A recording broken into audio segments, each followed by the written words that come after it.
bakoresha imbuga nkoranyambaga mu Rwanda, ariko si mu Rwanda gusa ndetse no hanze yago, ku bantu bumva ikinyarwanda cyangwa se bavuga ikirundi n'abacyumva, ndetse n'abandi bumva indimi zitandukanye.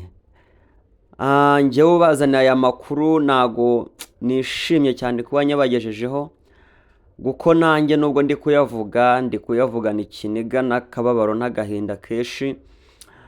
Murabona hejuru kuri izo foto ziriho kuri iyo video handitseho RIP. RIP bivuze ngo umukozi w'Imana cyangwa se umuvugabutumwa cyangwa se umuramyi mu ndirimbo zo kuramya no guhimbaza Imana yitwa Gogo Glorious. Umukozi w'Imana cyane, umukozi w'Imana wari ufite impano yo gukorera Imana yivugabutumwa, yafashaga abantu benshi bakijijwe kubwe, abandi bemera umwami Yesu Kristo n'umwami n'umukiza w'ubugingo bwabo kubwa Glorious, kubw'indirimbo ze, kubw'amagambo ye, kubw'imiterere ye, kubw'ubuhamya bwe.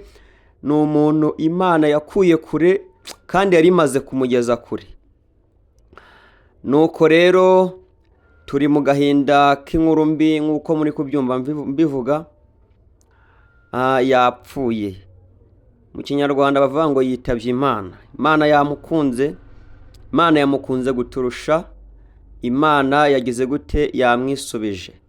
Ijambo riravuga ngo umuhate wanyu ntabwo ari ubusa ku mwami. Aho ni ku muntu ugize gute? Ukorera Imana. Shatse kuvuga ngo uyu mukobwa yari umukozi w'Imana, yakoraga ibishoboka byose akavukora ivugabutumwa.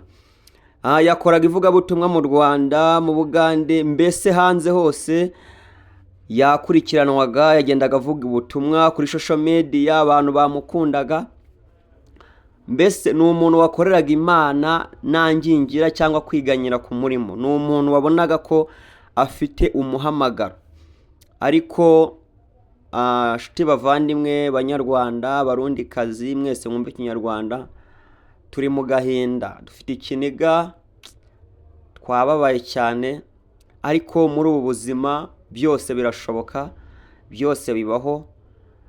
Iyi si nta muntu uyituraho ahubwo tuyinyuraho. Isi nta muntu uyituraho ahubwo tuyinyuraho. Twese turi mu rugendo rero.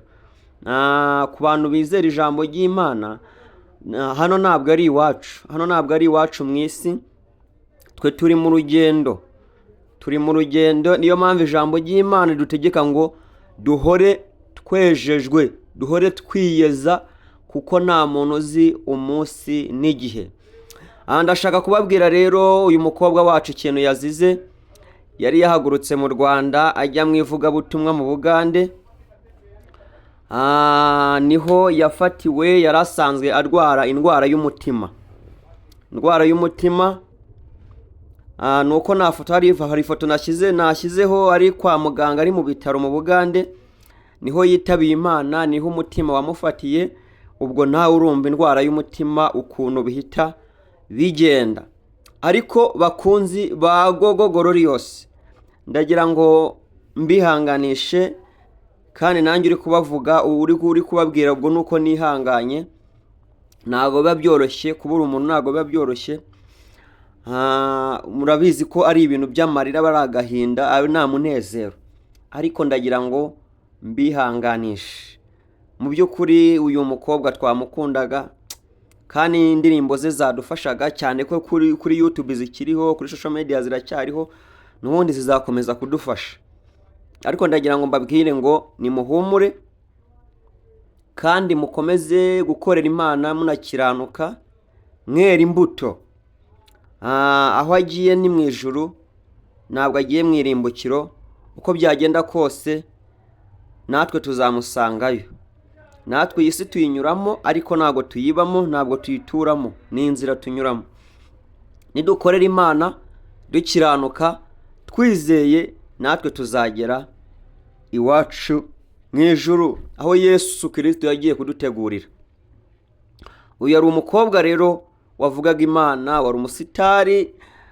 Mbese icyo nagukumbuza nuko wakongera ukajya kumva indirimbo ze, ahari wenda hari umuntu utari umuzi, ariko indirimbo ze ziri kuri social media, kuri YouTube, TikTok, Facebook na Instagram. Indirimbo ze ziriho ari mu ivugabutumwa. Ngaho rero mukomeze mwihangane, kandi ikindi bakunzi banjye bo kuri Babalawo TV, ndabakunda. Ciao ciao.